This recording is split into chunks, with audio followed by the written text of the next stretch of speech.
여러분 안녕하십니까? C채널 매거진 굿데이 첫 소식입니다.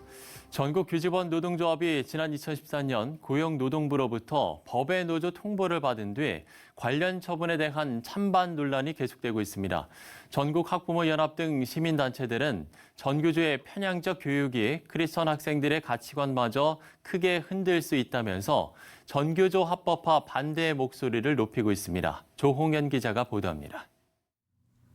전국 교직원 노동조합의 합법화 움직임이 계속되고 있어 시민단체들의 공분을 사고 있습니다.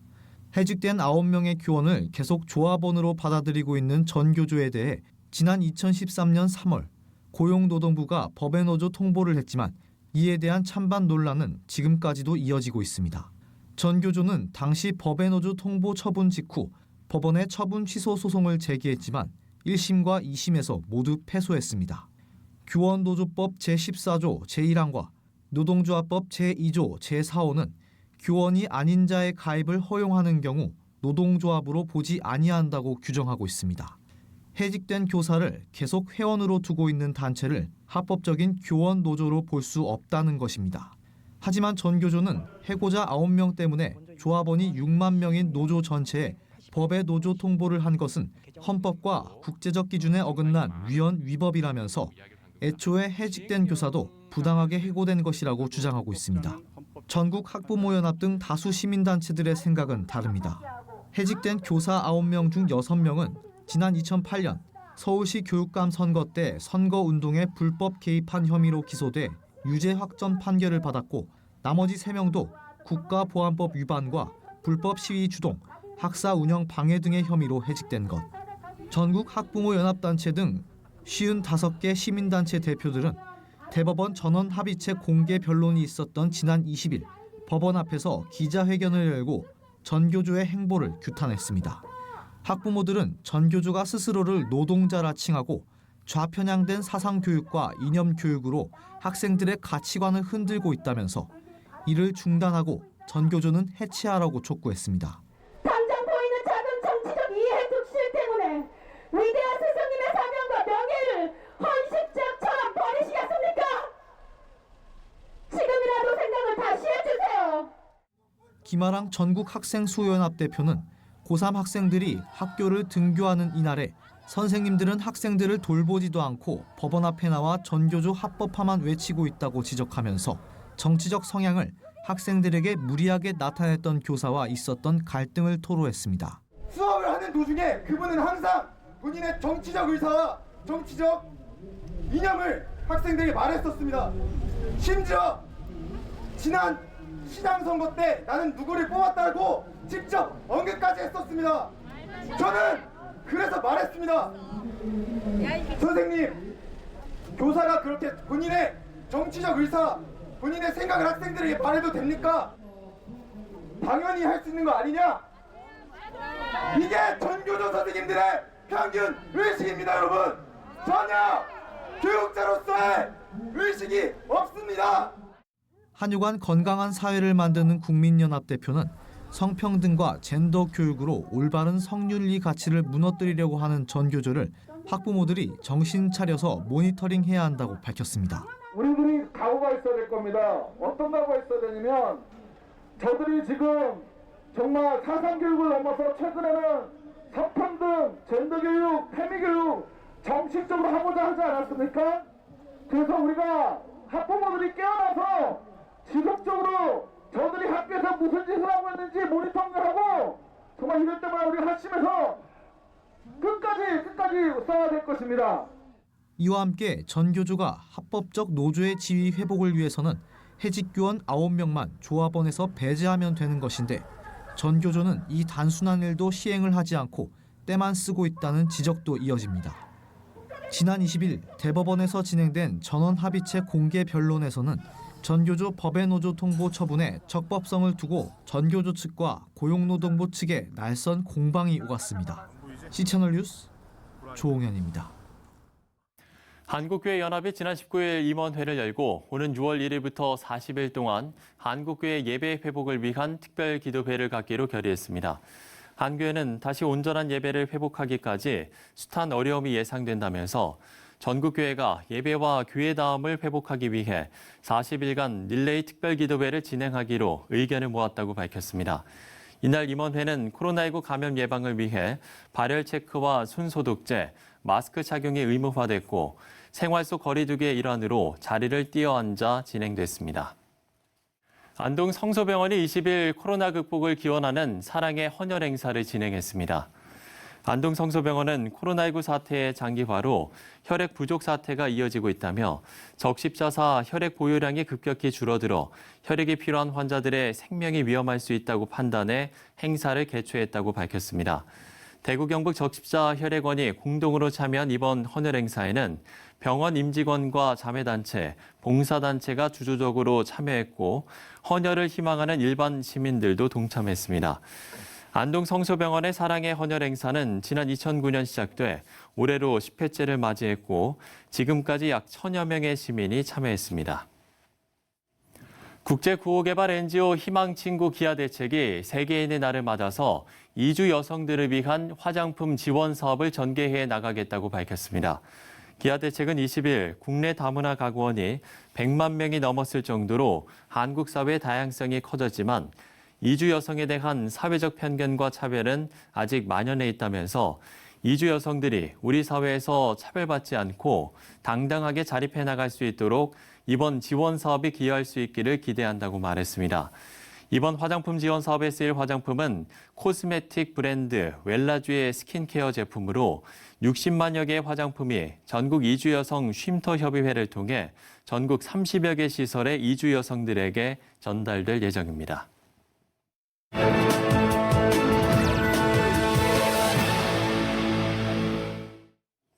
네, 우리 국민 48%가 우울이나 불안감을 경험하고 있다는 조사 결과가 나왔습니다. 전문가들은 이런 현상을 가볍게 보지 말아야 한다고 조언하는데요. 실제 사스가 발병했을 때 가장 많은 환자가 나왔던 홍콩은 사스 이후 자살률이 높아지는 경험을 했습니다. 코로나19 이후에도 이런 상황들을 미리 준비해야 한다는 주장이 나오고 있는데 홍콩 평강교회 리디아오 목사 전화 연결해서 관련 내용을 들어보도록 하겠습니다.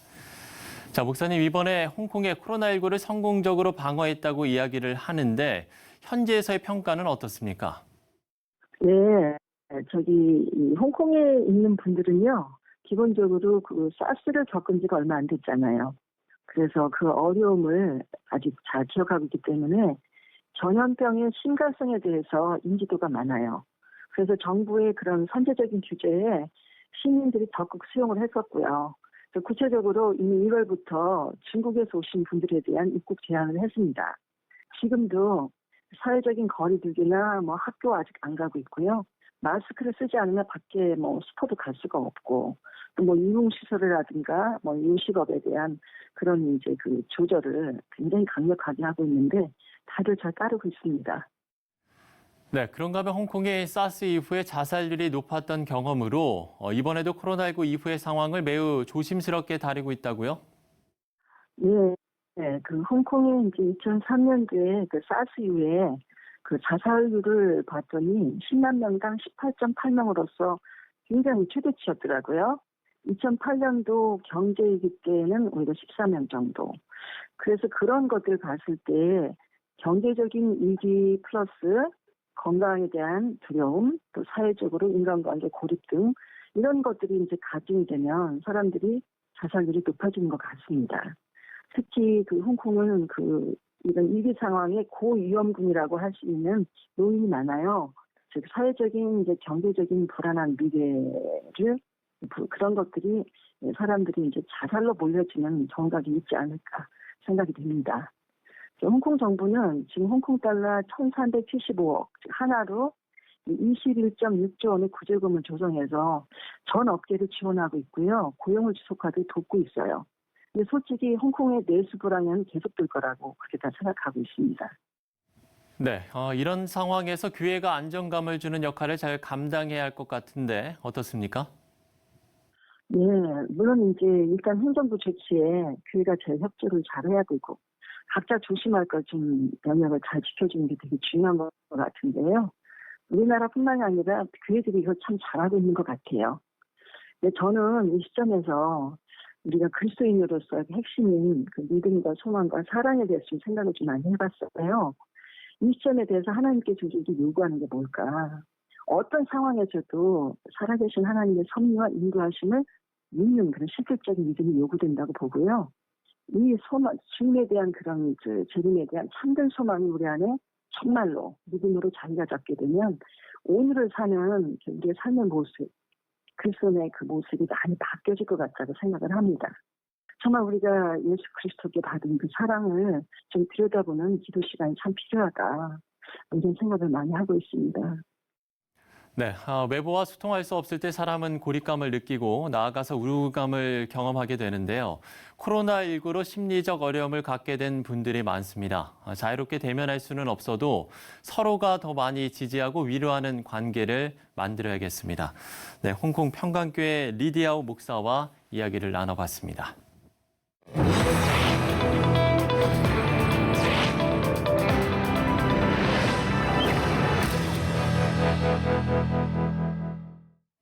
네, 지난해 이맘때는 많은 국민들이 밤잠을 설쳤습니다. 우리나라 U20 월드컵 대표팀이 준우승을 하기까지 그 대장정을 함께했기 때문인데요. 이런 U20 월드컵 신화를 만들어낸 배경에는 묵묵히 유소년들을 지도한 하나님의 사람 정정용 감독이 있었습니다. 현재는 K리그에서 서울 이랜드FC를 맡고 있는 정정용 감독을 변현준 기자가 만나고 왔습니다. 장렬하는 태양 아래 구슬땀을 흘리며 훈련하는 사람들. K리그 승격을 위해 사활을 걸고 리그를 소화하고 있는 K리그2 서울 이랜드FC의 선수들입니다. 그리고 이번 시즌 승격을 위해 이랜드FC가 준비한 비장의 무기. 바로 2019 U20 월드컵 준우승 신화의 주역 정정용 감독입니다.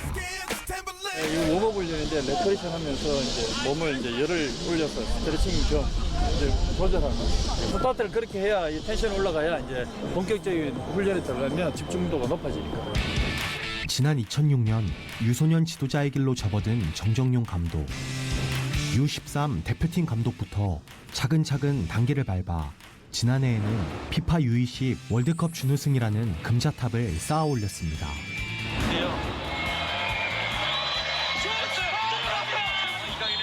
자, 머리 한번 가보죠.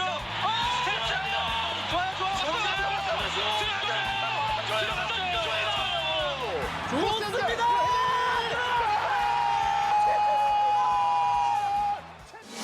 우리나라 축구 역사상 가장 값진 결과를 이룩할 수 있었던 비결은 소통과 신뢰의 리더십이었습니다. 그 선수들하고의 소통이 최고 중요하다고 저는 늘 생각을 했었고, 선수들의 이해를 시키고 그래야만 그게 더 발전적으로 기능적으로 발전할 거라고 생각을 했기 때문에 그 부분의 중요함을 가졌고, 선수들하고의 신뢰관계 굉장히 중요하다는 거죠. 솔선수범을 한번 할 수 있으면 좋은 것 같고, 어떻게 보면 그게 선수들이 따라와 주는 게 자연스럽게, 제가 끌고 가는 게 자연스럽게 선수들이 원팀이 될 수 있는 계기가 된 거라고 생각을 합니다. 자타공인 우리나라를 대표하는 유소년 지도자로 불리는 그에게도 시련은 있었습니다. 숙소가 없어 명성교회 여전도회관에서 숙식을 해결하던 할렐루야 축구단 선수 시절부터 지난 2013년 U17 월드컵을 준비하던 중 특교된 감독 경질 통보까지 여러 위기들이 있었지만 하나님께서 그릇을 키워나가는 시기로 여기고 한 단계 더 발전하기 위한 준비를 이어나가게 됩니다. 언더 17세 월드컵을 준비하는 선수들 15세 선수들 데리고 이제 예선 경기를 갔다 와서 이제 통과는 했지만 그 팀을 데리고 이제 본선을 준비하는 과정에서 위에서 평가할 때 부족함이 많은 지도자다라고 여겼는지 그때 이제 감독 교체가 됐단 말이에요. 제 욕심으로 되는 거는 하나도 없다. 뭐 이제 하나님 뜻을 바라는 거고, 제가 제 육신으로서 어떻게 할 수 있는 건 아무것도 없다는 거를 그때 다시 한번 더 느끼게 되었고, 언젠가 이 그릇을 쓰게 될 때가 분명히 있고 또한 달란트가 있기 때문에 다시 잘 준비하자는 뜻이다라고 생각을 했었고요. 올 시즌 서울 이랜드FC의 K리그 승격이라는 중차대한 임무를 맡게 된 정정용 감독. 지난해 준우승 신화 이후 많은 오퍼들이 있었지만 그는 친정팀으로 돌아오는 것을 선택했습니다. 정정용 감독과 선수들은 하나된 마음으로 승격을 위한 한 걸음 한 걸음을 걷고 있습니다. 그리고 지도자라는 달란트가 하나님 나라 사역에 사용될 날 또한 함께 준비하고 있습니다. 제 어떻게 보면 잠재된 부분들에 있어서 어릴 때부터 이제 주일학교부터 다녔었기 때문에 자연스럽게 이제 신앙을 갖게 되었고, 그게 저희한테는 뭐 뿌리가 될 수밖에 없죠. 그래서 저는 이제 지도자잖아요. 달란트가 어쨌든 가르치는 일이잖아요. 축구 선수들을 양성하고 육성하고 길러내는 이런 부분에 가르치는 일을 담당하기 때문에 이 달란트를 언젠가는 좋은 일을 써야 되겠죠. 동남아 선교를 하든 뭐 어떠한 사역에 있어서 도움이 된다면 그때가 올 거라고 저는 생각을 하고 있고요. 언젠가 그렇게 쓰일 거라고는 생각을 하고 있습니다. 감독 생활 중 최고의 순간에서 다시 한번 도전을 선택한 정정용 감독. 그의 삶과 신앙은 현실에 안주하기를 원하는 많은 사람들에게 새로운 도전의식을 불어넣고 있습니다. 현장 리포트 워크앤토크 변현준입니다.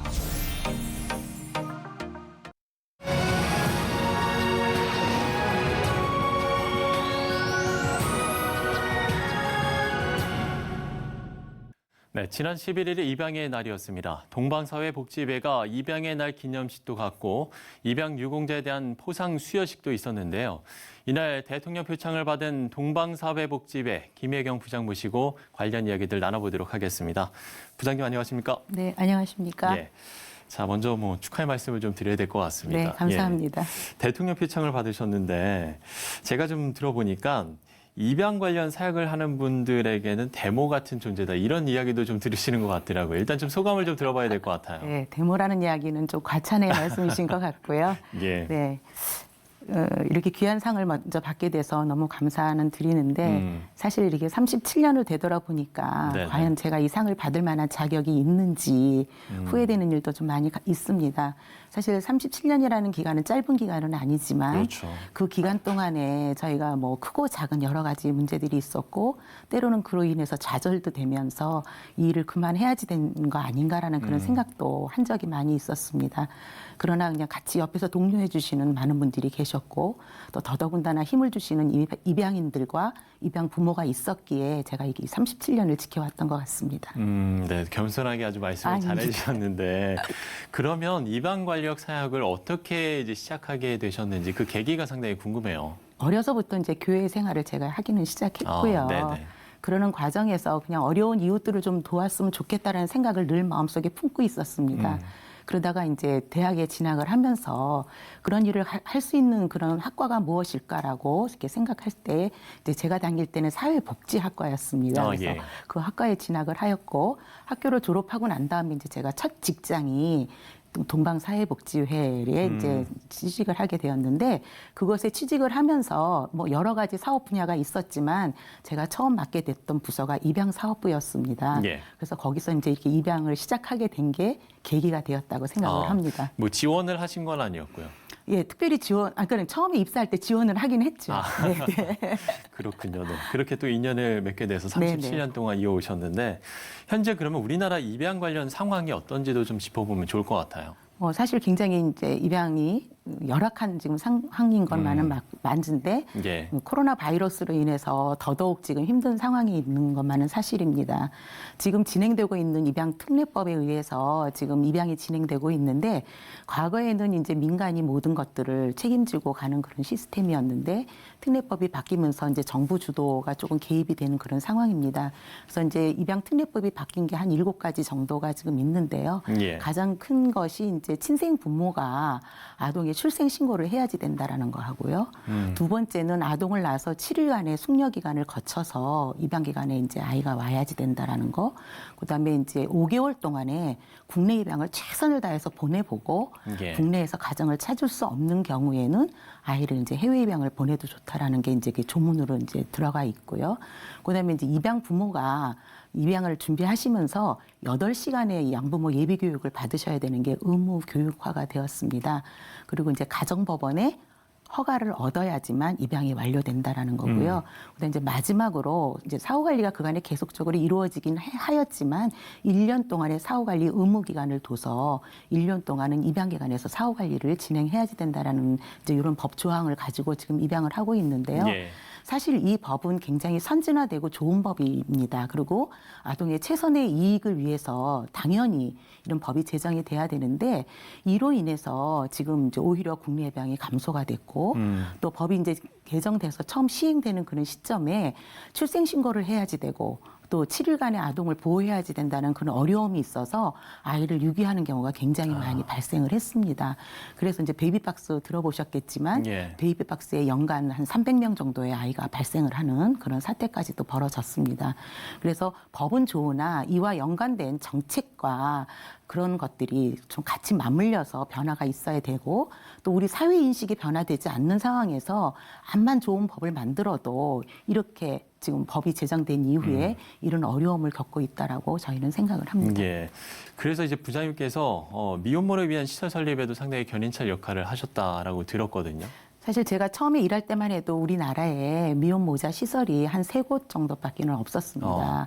근데 이제 뭐 미혼모에 대한 인식도 너무 열악하고 또 아이를 갖게 되면은 직장을 다닐 수도 없고 네. 또 다니던 학교도 그만둬야 되고 또 가정 내에서 자기가 아이를 가졌다는 이야기도 할 수가 없어서 이런 분들이 이제 보호가 필요한 그런 것들을 많이 요구를 하셨는데 사실 이게 시설이 너무 적었기 때문에 예. 갈 수 있는 곳이 없었습니다. 그래서 이제 미혼모자 시설들이 기본생활 시설이라고 우리가 보통 얘기하는데 그런 시설들이 점차적으로 조금씩 이제 늘어나기 시작을 했고요. 저희 이제 동방사회복지에서도 전국에 6개의 이제 기본생활 시설이라고 해서 이제 산전에 아이를 이제 가졌을 적에 가서 보호도 받고 교육도 받고 생활하는 것을 운영을 하였죠. 그러나 이제 2017년도에 입양기관에서 운영하는 미혼모자 시설이 예. 미혼모를 종용해서 입양을 권장하고 있다라는 그런 이유로 그 운영을 못하게끔 그렇게 되었습니다. 그래서 그 이후에 저희가 그 엄마들을 위해서 공동생활 가정이라 그래갖고 아이를 키우는 엄마들. 그러니까 미혼 양육모라고 우리가 보통 표현을 하는데 그런 엄마들을 시설을 지금 5곳을 운영하고 있는 그런 상황입니다. 그렇군요.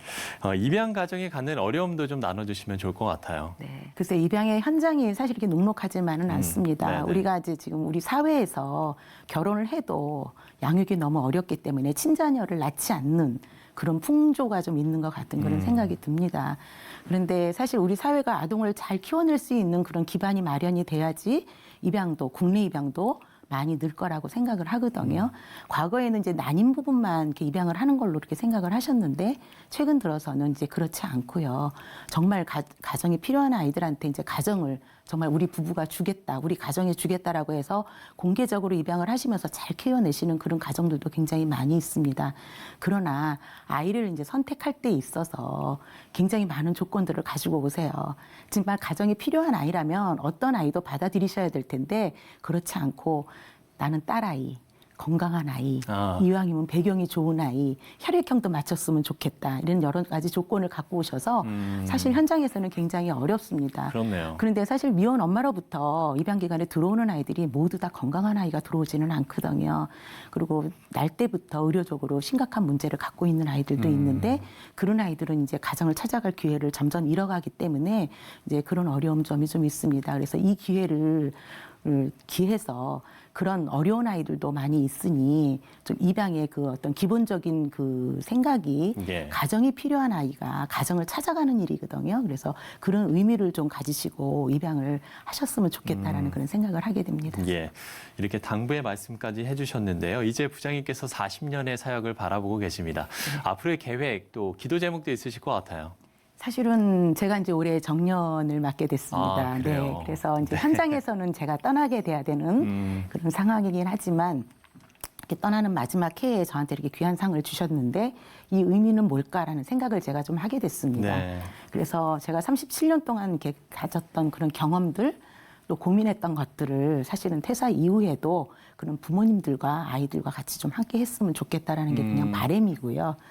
또 제가 직장 생활을 하면서 사실 신앙생활이 굉장히 많이 부족했죠. 네. 그래서 이제 사실 퇴사 이후에는 신앙생활도 조금 더 열심히 그렇게 할 계획을 가지고 있습니다. 그래서 그로 인해서 지금도 이제 저랑 같이 신앙생활하는 분들한테 기도 제목도 내놓고 있고 네. 또 제가 이렇게 생각했던 것들이 좀 잘 이루어져서 정말 그렇게 현장에 있을 때의 기여만이 아니고 퇴사 이후에도 기여할 수 있는 그런 기회가 좀 주어졌으면 합니다. 네.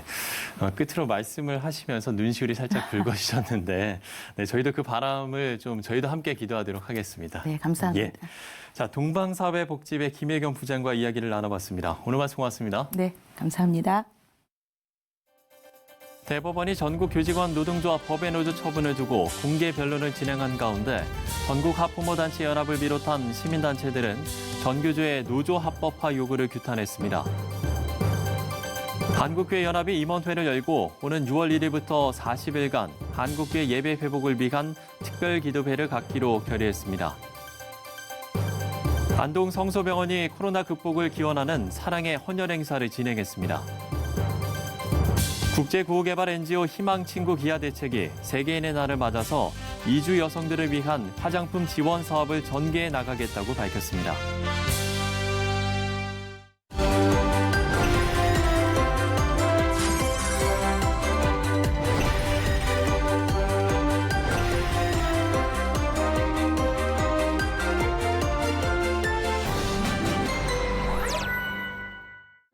이태원 클럽발 감염이 확산하고 있는 상황에서 대형 병원 의료진과 등교 수업 첫날 고등학생 확진자도 나왔습니다. 어디에서 누구에게 전염될지 모르는 상황이라서 더욱 염려가 큰데요. 내가 있는 곳이 감염 확산의 통로가 아닌 안전지대가 될 수 있도록 방역과 개인 위생 관리에 더욱 신경 쓰셔야겠습니다. 시채널 매거진 굿데이 오늘 순서는 여기까지입니다. 시청해주신 여러분 고맙습니다.